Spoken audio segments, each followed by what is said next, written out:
Hi guys, this is gsmnon.com and I'm here with the Huawei P8. It is the latest interesting handset that Huawei has announced.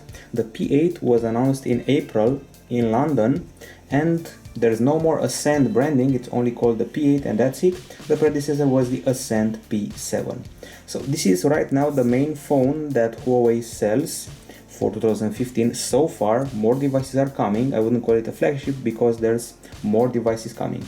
The price tag is 499 euros for the 16GB version, this one here, and 599 euros for the 64GB version.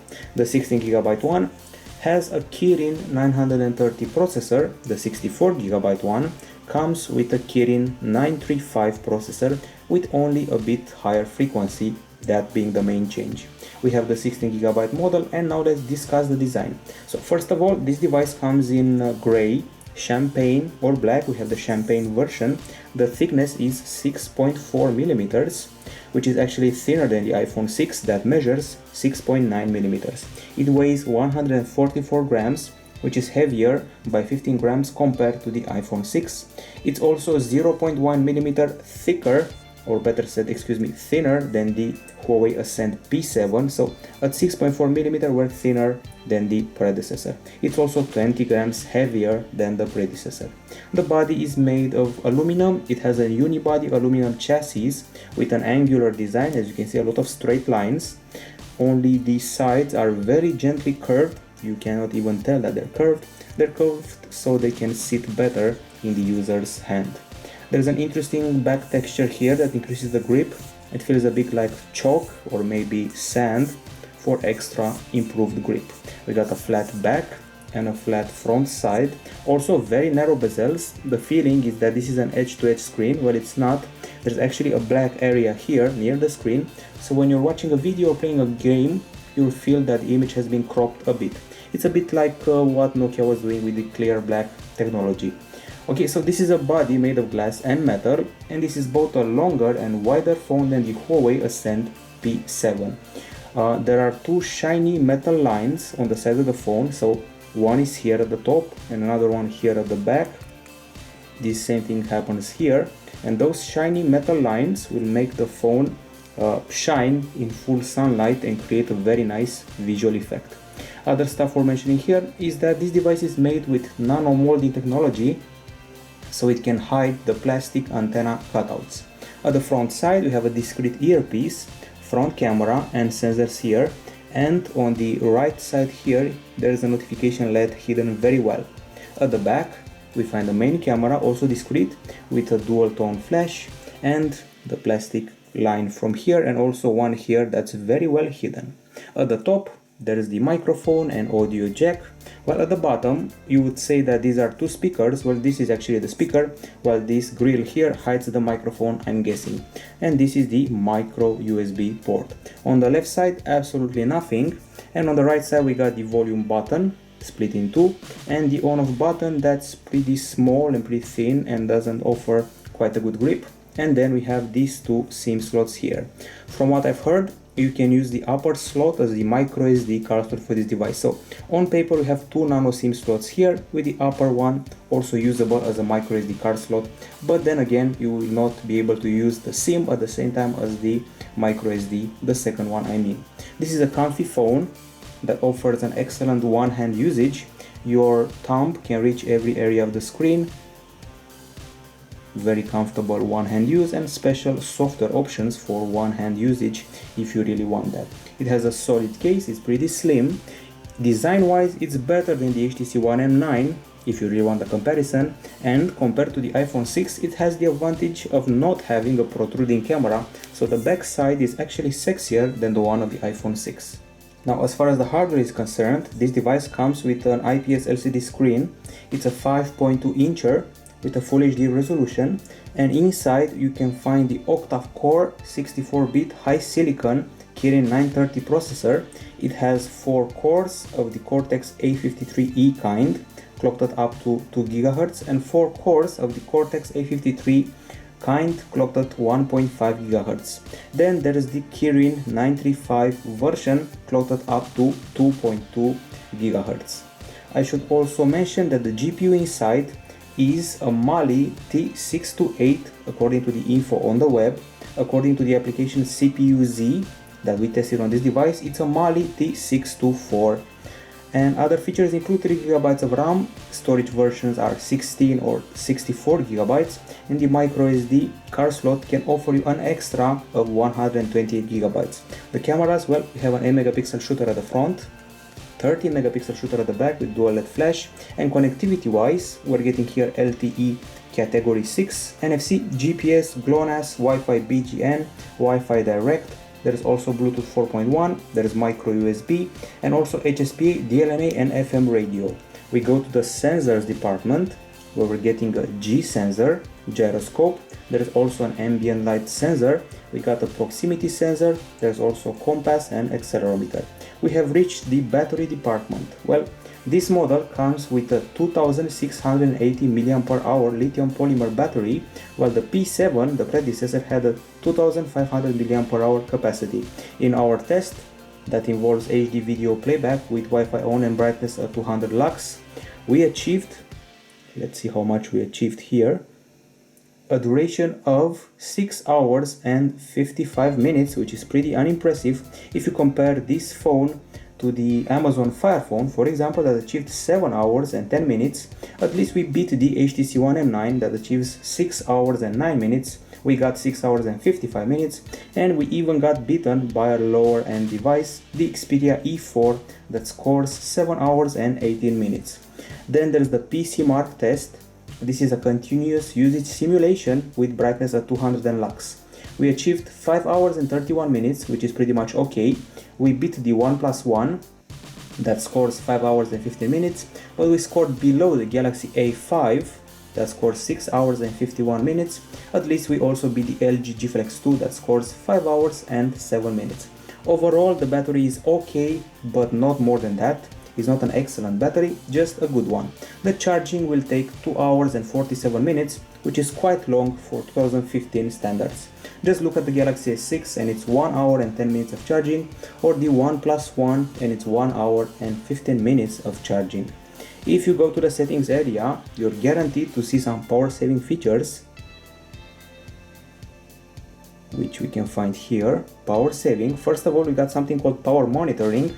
It starts scanning the device and makes recommendations on how to extend battery life. It spots apps that are very power hungry and recommends turning off the brightness, turning the brightness lower, turning off vibration, or setting different settings for the connectivity. Other than that, we got some special options here. We got ultra mode, smart mode, normal mode. So the ultra mode, once triggered, it activates a black and white interface and only offers access to the basic features like phone call, messages, and contacts. Of course, the brightness is decreased greatly, and you can even triple your battery life through that mode or even more. That was the ultra mode. Then we got a smart mode that will automatically adjust the CPU and network usage for balanced performance, and then the normal mode that slightly tweaks the experience. It's recommended for gaming and online videos. These are protected apps that are allowed to run when the screen is off. And then we got power intensive apps like this one here, and finally settings. We got a power intensive prompt, keep Wi-Fi on during sleep, ultra power saver reminder, and a history of power hungry applications. So overall, I would call the battery good but not fantastic. Now, as far as the acoustics are concerned, we got here the speaker, and this one here is only for decorative purposes. This grill here actually has the microphone, and one thing important to mention, when you're playing a game or watching a video, you'll accidentally cover the speaker very easily unless you hold the phone like that, which is not very comfy for gaming. So when you play games, the sound will be muffled. Okay, we're done with that. Now let's see the music player we got here. This is it. It's very minimalistic and at the same time familiar. It hasn't changed very much from the previous Emotion UI. The organization comes in songs, artists, albums, and folders. There's also a search button here, and there are no special options that we know of. So let's actually listen to a tune.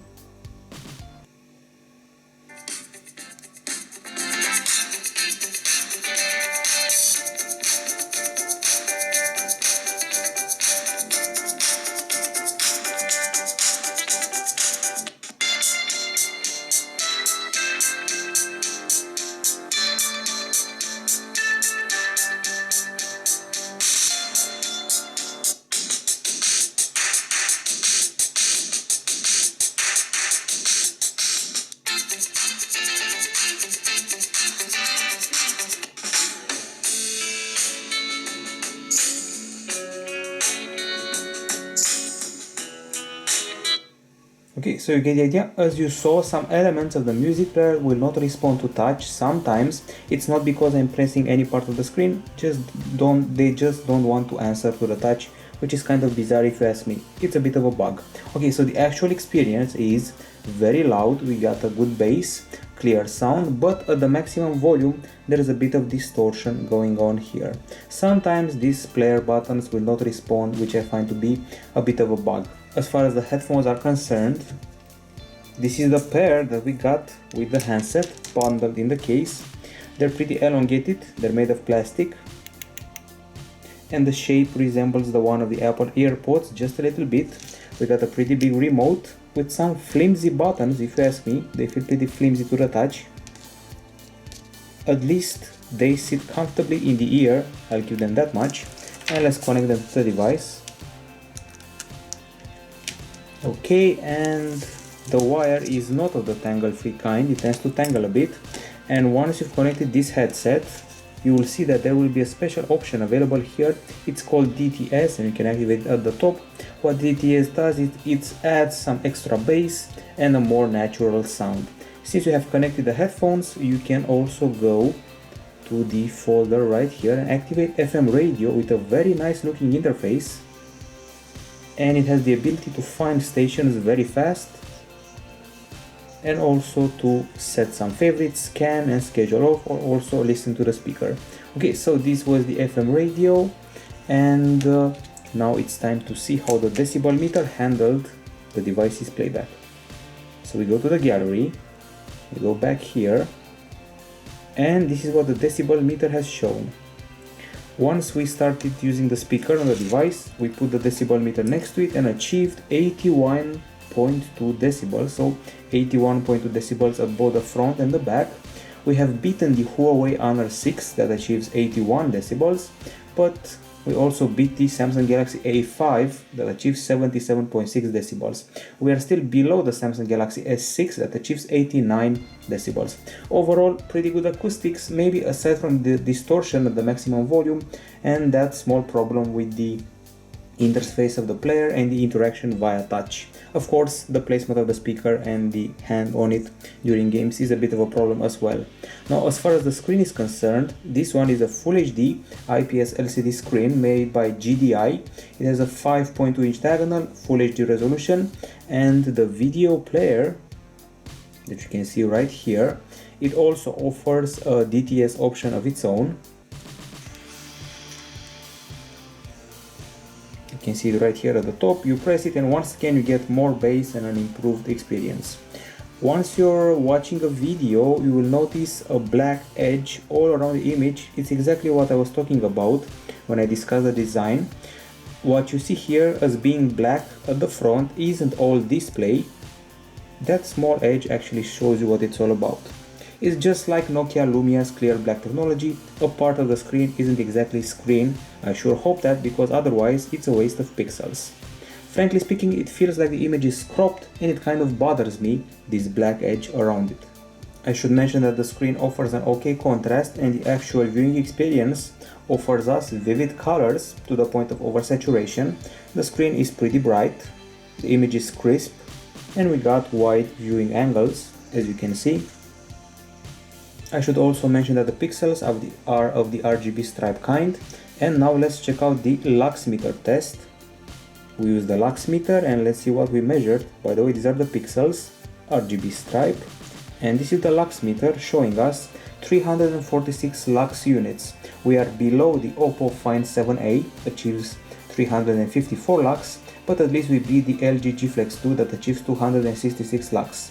We are also below the HTC One M9, but only by a bit. It achieves 362 lux. Of course, we are way below the Galaxy S6 Edge that achieves an incredible 933 lux. Overall, I would call this screen bright enough. When playing games and watching videos, you will feel that it's bright enough, but it's not exactly excellent or impressive. Now we go to the settings to check out the display section. And this is the area where we find the color temperature, and this is where you can tweak it to warmer or colder depending on your preferences. There is also wallpaper setting, font size, font style, daydream, indicator light, carrier name, display network speed, and that's about it. So overall a good screen with good brightness and vivid colors, but not groundbreaking in any way. Now the camera, I have a lot to talk about here. This is a 13 megapixel shooter at the back with optical image stabilization and a Sony RGBW sensor as well as f2.0 aperture. At the front, an 8 megapixel shooter. You're probably wondering what's that Sony RGBW thing? It's red, green, blue and white. The fourth pixel is basically white. It could be used to gather more light for the camera. I should also mention that this system offers the handset 32% higher brightness in high contrast and 78% less color, and less color noise in low light. And I should also mention that Huawei included here a DSLR level image processor, and the optical image stabilization is also pretty special. It will compensate for the vibrations by 1.2 degrees, while the iPhone 6 Plus compensated by 0.6 degrees, so double. The optical image stabilization compensation is doubled compared to the iPhone 6 Plus. It's time to check out the interface, and for that I'm going to use this castle right here. So keep that in mind, double the stabilization of the iPhone 6 Plus, at least on paper. So the camera startup time isn't exactly great. This is the very simple interface, very minimalistic, it's all white, and the UI reminds me of the one from Emotion UI 3.0 and Huawei Honor 6. On the left side we got the options, this time shown in landscape, not only portrait. We got HDR, watermark, super night, best photo, panorama, all focus and audio note. Then we go to the settings, where we're forced to check out in portrait. So we got resolution, the maximum one, 13 megapixels, 4160 over 3120 in 4:3, or 10 megapixels, 4160 over 2336. Other stuff worth mentioning here, we got GPS tagging, preferred save location, perfect selfie. There's also mute, audio control, which is basically voice commands, timer, touch to capture, capture smiles, optical image stabilization, object tracking, touch and hold shutter button for burst shooting, volume button function, ultra snapshot, then ISO up to 1600, white balance with a few settings as well, and image adjustment with exposure, saturation, contrast and brightness. Okay, now let's discuss some of these features here. So first of all, HDR, you know it, watermark allows you to add some cookie text on the image, like the date and other information. So basically you can add that, you can add weather, mood, or even food in the image, which is quite funky. Okay, and we got watermark as we just saw. So we got also super night. Well, super night is basically able to trigger a photo by taking it for 30 seconds and using the best exposures available to create a shot during the nighttime that's as well lit as one taken during the day. So you need a tripod, you need 30 seconds of steadiness, and a shot taken during the night will be exactly like the one during daytime. We also got best photo, panorama, we got all focus, basically it takes a shot and allows you to refocus any way you want. And then we got audio note, that's basically sound and a picture attached to it. There was also a feature there called perfect selfie that I want to insist on. So if you activate it, it goes like this. You can add personal info. Okay, so here we go. With personal info you take a front photo, then a side photo, and then a photo looking down, and then you can save a bunch of presets depending on your preferences related to your selfies. Okay, so let's turn the other camera around. You'll be able to widen your eyes. You'll also be able to decrease your face thickness, so to say. So you can also do a lot more with that selfie feature. So perfect selfie is on, and the beauty effects that we got are right here. So you can make the face thicker or thinner. You can decrease the smoothness, enlarge the eyes, make the face thinner or fatter. Those are creepy eyes. Okay, so let's drop that. So basically you can tweak anything you want about your face. Okay, we're done with the selfie, and apparently we also took one by mistake. A lot of selfie options which are welcome in today's environment. Go back to the settings and see if we missed anything. So watermark checked, settings all checked out, and we get back to the left side here and we press the front camera shortcut And the options included here include a beauty level slider. We got this option here to increase brightness in lower light conditions. You can do photos, selfies, video selfies, time-lapse, and apparently there's also a mirror feature, and you can film in full HD in selfie mode if you really want that. It also had stereo acoustics for some reason. We're done with the selfies, we're back to the main interface. We got here flash options. There's the continuous flash, normal flash, auto flash, or no flash at all.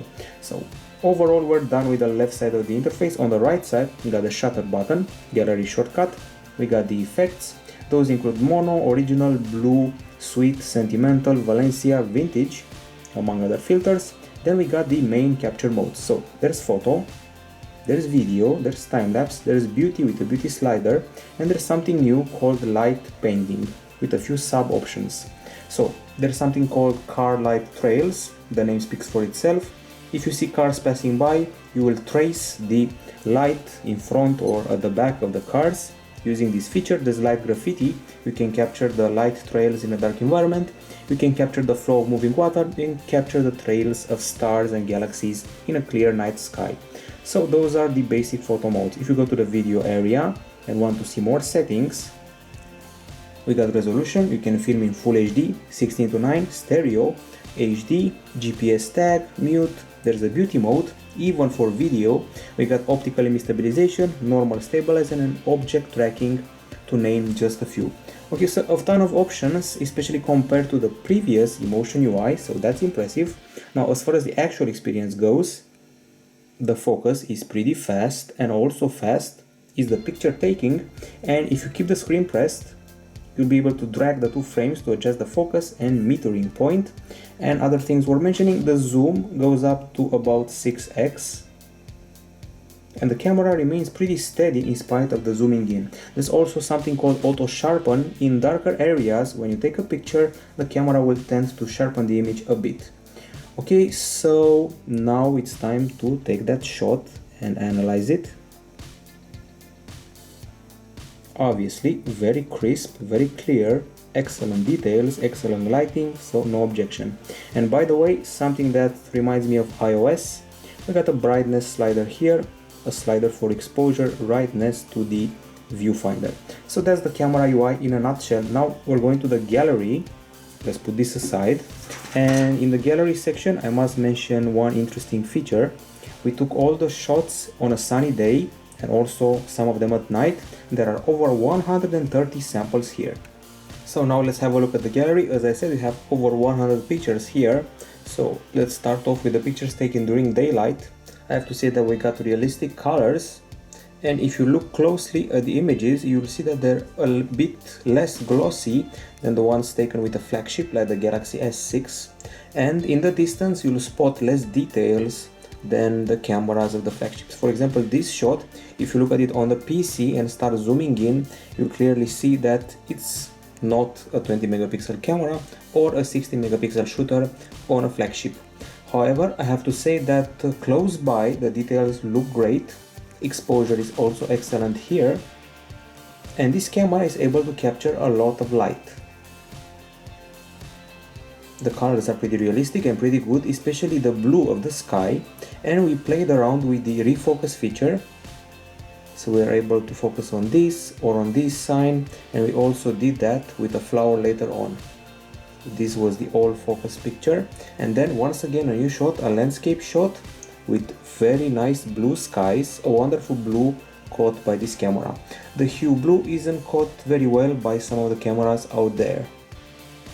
Nice texture in this picture of a statue, and we started zooming in a bit more, and as we zoomed in, the level of quality dropped, which once again shows us we're not dealing with a flagship level camera, but with a pretty good camera in the end.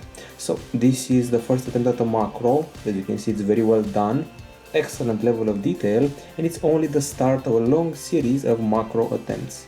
More shots of the statue, a very beautiful green, and this is macro number 1, excellent details, and the camera offers a very fast focus, so you can play with these shots of flowers however you want.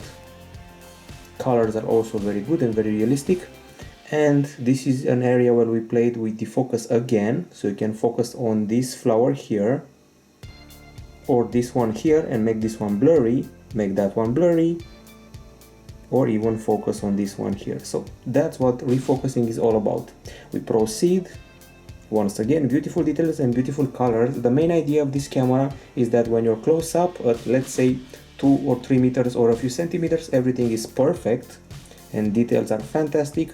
But when you want to pull a landscape shot and you're far away at, let's say, a few dozens of meters, things don't look that well.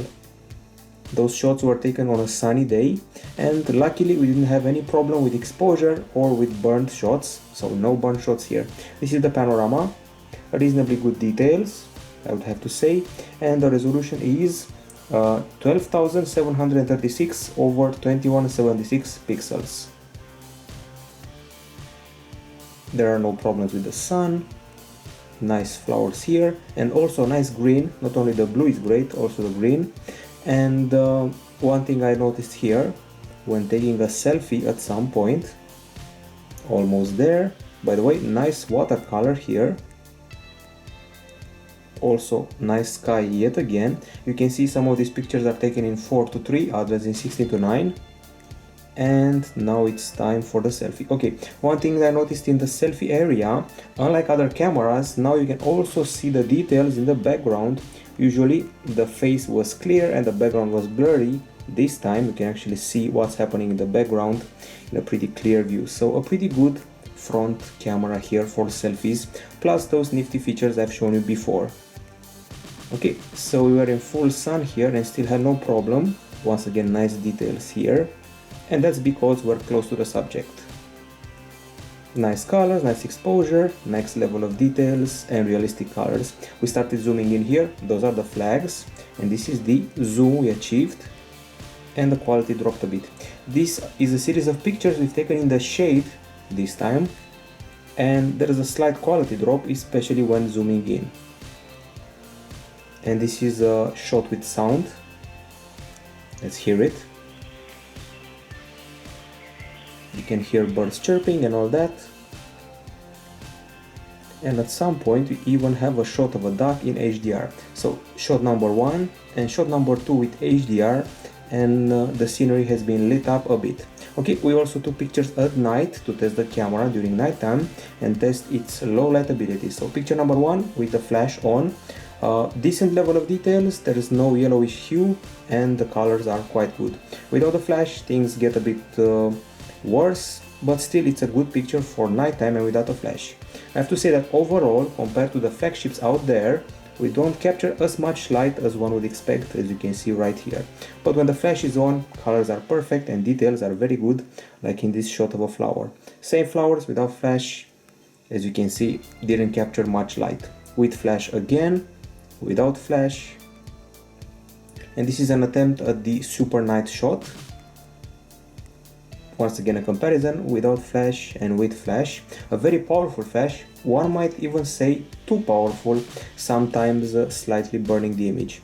As you can see, there is a bit of a halo around the lights, but not as much as some, let's say, Sony Xperia phones. I remember the Xperia Z3 not handling light very well. And overall I would say that the colors are quite good at night. Just look at this shot, you can clearly see the blues, the reds and the yellows during the night time. And my favorite shot of them all, other than these ones that are clearly made using a flash, this one is without flash, I actually tried the super night mode, and this is what came out. In order to properly use the super night mode, you have to use a tripod. I used a bench as a support, it took me 30 seconds, it arranged the exposure, and this is it. You could swear it's taken during the day, it's actually during the night, and super night basically will allow you to take very clear shots in areas so dark that even your eyes won't be able to see in them, which is very nice. Overall, I'd say this camera handles low light situations pretty well. It's still below the performance in low light of the iPhone 6 Plus or the LG G Flex 2, but the super night mode is a real killer feature because I haven't seen a phone light up nighttime so well.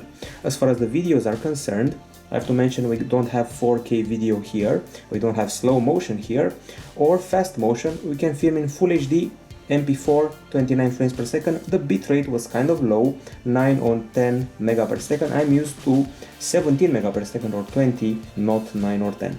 Okay, so let's try video number 1. Let's see where it's at. Is this one here? It's a bit burnt and defocused. Of course, on the device it looks quite well, but if you look at it on the PC, you'll see a clear drop in image quality when zooming in. Stabilization is also pretty poor. Exposure changes is nice. And let's see other videos, unless we missed one here. So no videos here, none here. Maybe let's try and see them like this. Okay, so this was video number 1. Let's try this one here.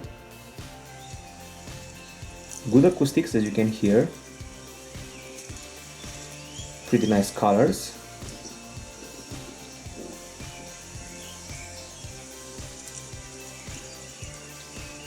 And pretty crisp image. Okay, now video number 2 gives us an okay exposure change, crisp acoustics, but also pretty poor stabilization.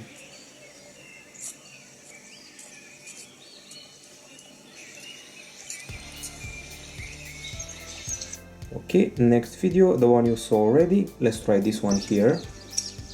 Finally, one with okay quality. However, in spite of the good quality, I don't feel that, let's say, gloss of the captures triggered by a flagship of the year 2014 or 2015. Usually when you see something filmed with a Galaxy S device or HTC One device or an iPhone, you notice a certain gloss of the image. There is no gloss here, so it's slightly underwhelming. Also, the stabilization was rather poor when the optical image stabilization was not activated. Here I activated it and walked down a flight of stairs, a pretty big flight of stairs. And as you can see, the image hasn't been affected very badly by my descending the stairs. Pretty decent optical image stabilization. It's good. It keeps the focus on, which is nice, while descending stairs. However, it's not better than the stabilization of the iPhone 6 Plus in spite of the claims of Huawei. Finally, the following video. This one is taken in the shadow and it's actually pretty shadowy.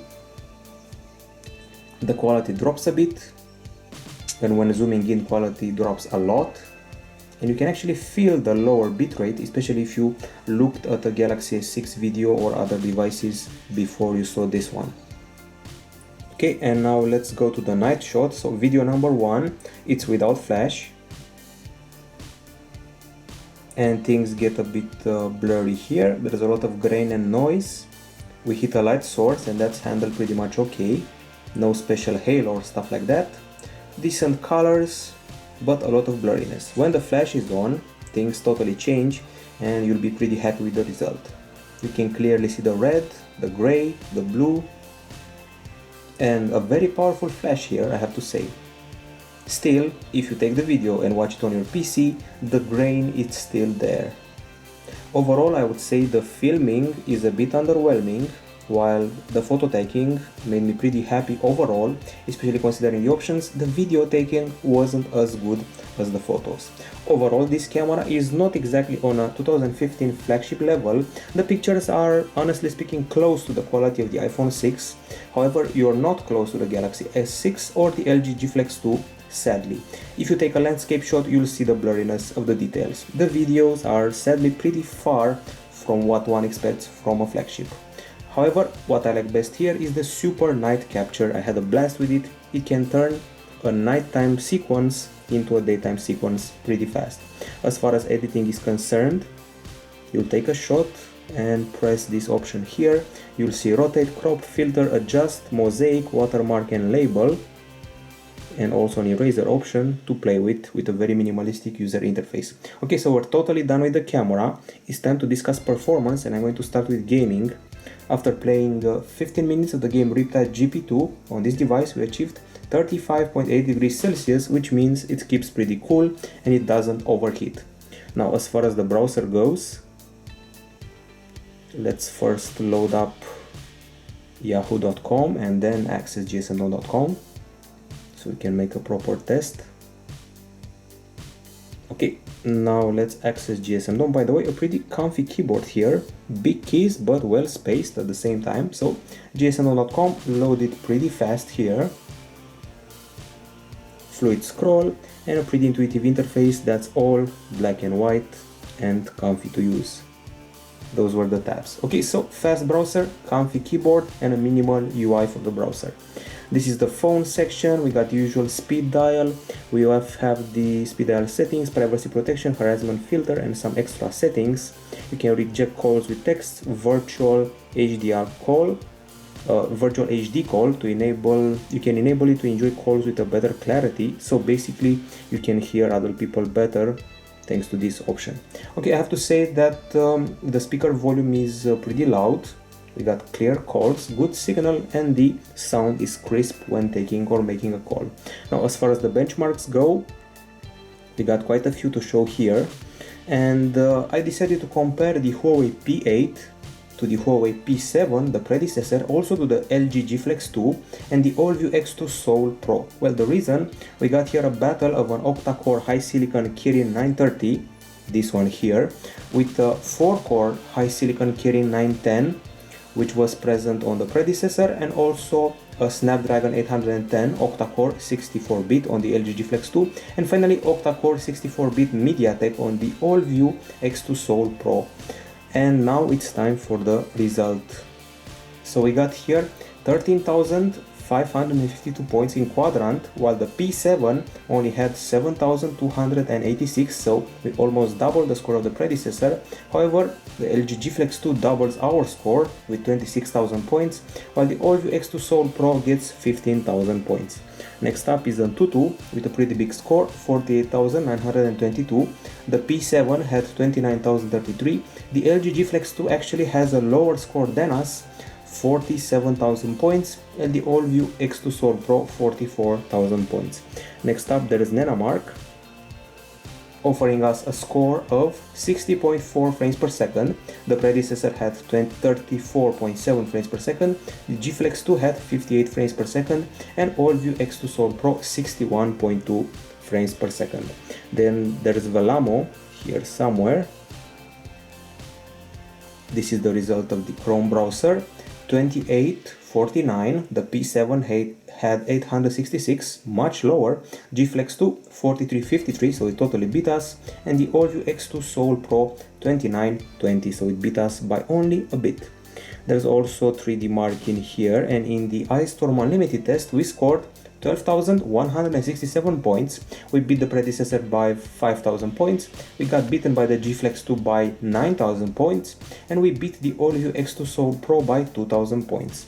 There's also GFX in the mix, and we got 14 frames per second in the Terex off-screen 1080p test, which is a pretty low result, so the GPU isn't exactly as good as expected. The P7 had 12.2, the difference isn't that big, but the difference becomes huge when compared to the LG G Flex 2 that has 43 frames per second. Okay, so we proceed to Geekbench 3, where we have very good scores, I have to say. In the single core test, 867, in the multi-core test, 3588. The P7 had 591 and 1783, so we almost doubled that score. The G Flex 2 has 1012 and 3016, and the AllView X2 Soul Pro has 820 and 4140. There's also a speed test here. We achieved 26 Mbps in download, 21 in upload via Wi-Fi. The P7 had 23 and 24, and the AllView X2 Soul Pro had 24 and 20, so I'd say we're doing quite fine. Browser Mark gave us a pretty weak result. Is the photo of the browser rather than the device. 854. The LG G Flex 2 had 1807, and the AllView X2 Soul Pro 825, so overall mixed result here. SunSpider, the lower the better, we got a pretty high result, 930 ms. The P7 actually got a higher result, which is worse, 1600, LG G Flex 2 691, and the AllView X2 Soul Pro 1148. Finally, Basemark X In the mid-range test we had 13,474, the LG G Flex 2 had a huge 27,000, and the AllView X2 Soul Pro had 13,918 points.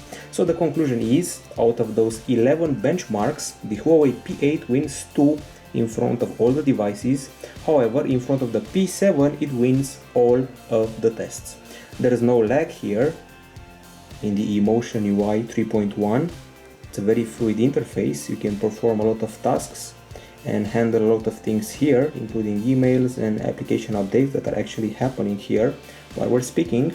And in the meantime, you can also run a game with 3D graphics like Riptide GP2 without a problem, and enjoying dynamic lighting, shadows, beautiful water effects, a nice speed sensation, and some tracks that are rendered in a very detailed way.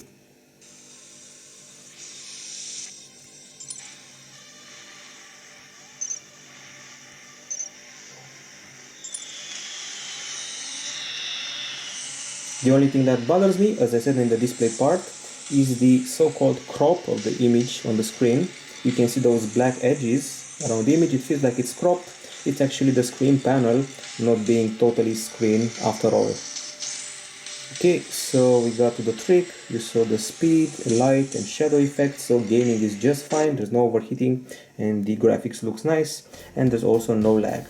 It's time to discuss about the OS and UI here. We're dealing with Android 4.0.2 with Emotion UI 3.1 on top. It's a flat and colorful interface, as you can see judging by these icons here. It doesn't have any gloss, so Huawei didn't want any gloss here. All the applications are placed on home screens as usual for a device coming from China. Many companies have taken this approach. We got an all-white camera interface that you saw earlier. All the elements here are white and very minimalistic. Some people even compare them to the iOS interface, and it's not a very far off comparison. There's a lot of transparency going on here, including in this area here, and we don't have transparency here, but some of the widgets do. Anyway, transparency is key here, as well as a flat interface and colors. There are also a lots of round elements in the interface. We got these two here, we got one for the weather, and we got even more. So Huawei likes round interfaces, also inspired by iOS probably, and a lot of gradations on those round interfaces. So the core of Emotion UI 3.0 is here, but with a few upgrades and new hues. Now let's see what happens if you keep the home screen pressed. You'll trigger this area with wallpapers, also with widgets, most of them being the stock ones. However, the ones from Huawei are pretty minimalistic and cute looking. We also got transitions, default perspective, windmill, squeeze, box, rotate or page, and we got home settings here related to the home layout, 4 to 5, 5 to 4, 5 to 5, home screen loop, auto align, shake and badge app icons. Now as far as the multitasking goes, it's similar to the one that HTC offers in Sense. However, the thumbnails are bigger here. There are 4 on a screen and they go on in a bit of a loop.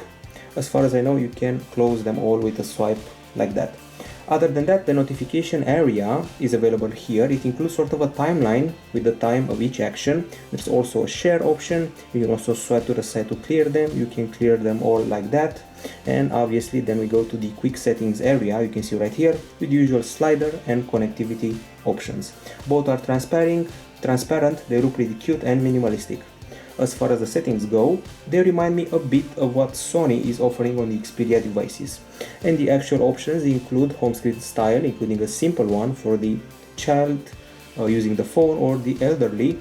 We also got display options, sound, storage, battery, power saving. We got screen lock and passwords, which also includes smart unlock using a bracelet or other things like that. Let's go back to the settings.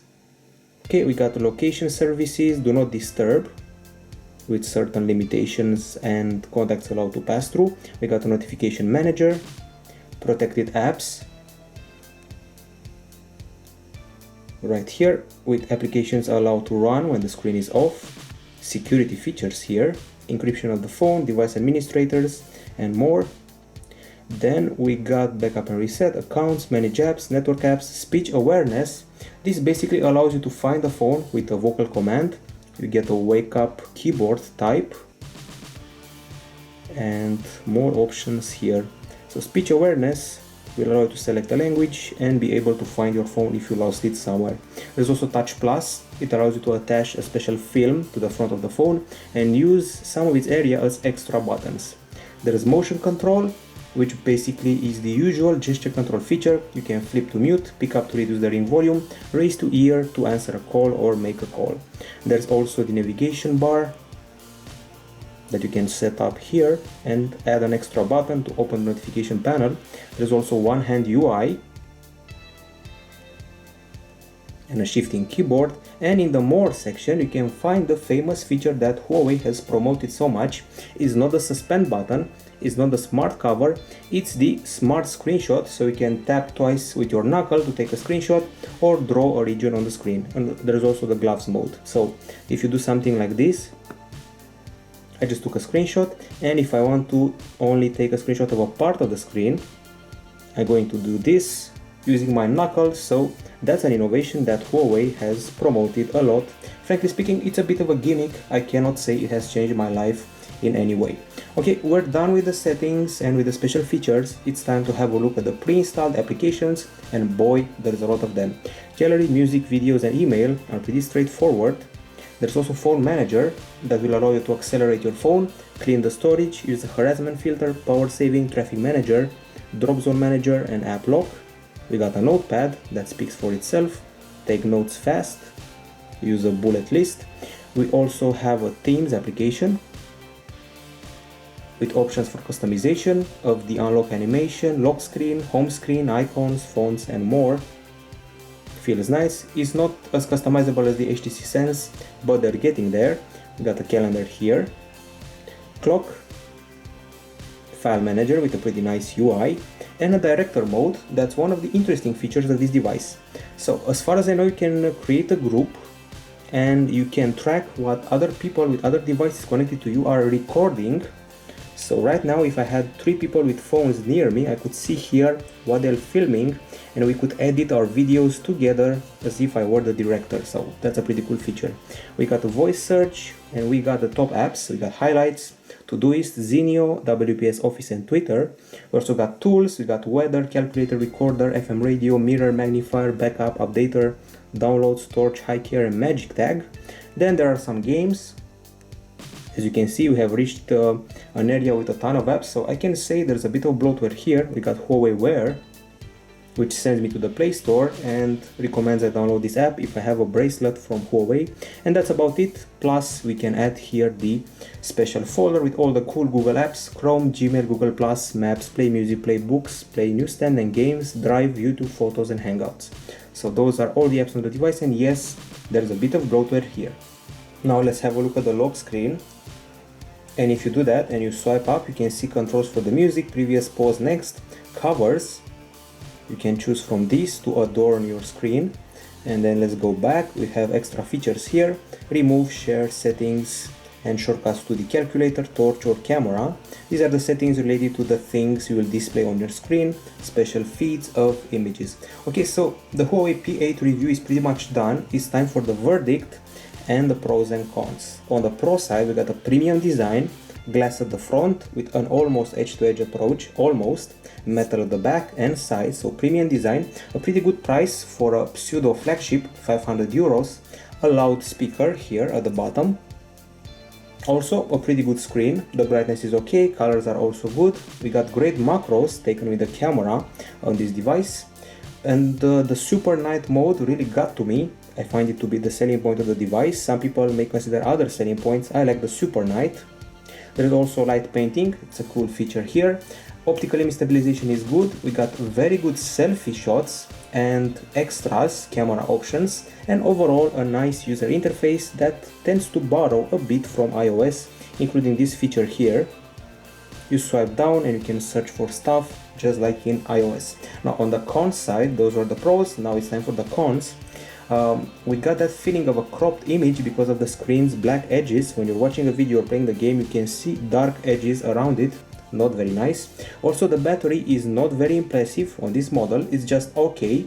The speaker is very easy to cover when playing games or watching videos. And frankly speaking, the screen could be just a bit brighter. It's bright enough for games and videos, but considering what other phones can do, it could be a bit brighter. And finally, the video capture is not on par with the photo capture. The photo capture is quite good, while the video capture leaves a bit to be desired, especially in the shadow. There is a bunch of bloatware here, and the knuckle feature is gimmicky and easy to activate by mistake.